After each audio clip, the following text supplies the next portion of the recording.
Kepala Dinas Pertanian, Tanaman Pangan, dan Hortikultura PTA Kota Denpasar, Gede Ambara Putra mengatakan, di Kota Denpasar terdapat banyak lahan kosong yang potensial untuk dikembangkan menjadi kawasan pertanian hortikultura.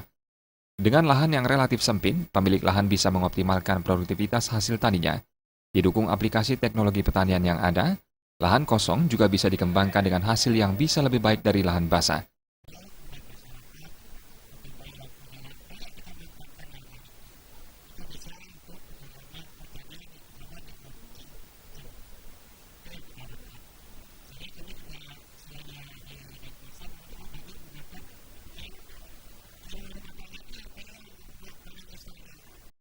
Hal senada disampaikan Kepala Kantor Perwakilan Bank Indonesia Provinsi Bali, Dewi Setiawati.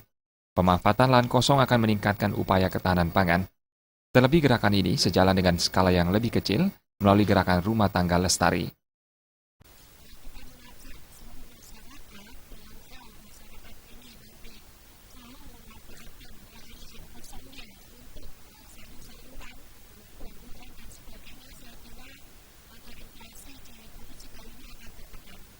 Pemanfaatan lahan kosong bisa diarahkan untuk menanam berbagai komoditas unggul seperti semangka, melon, dan berbagai jenis sayuran.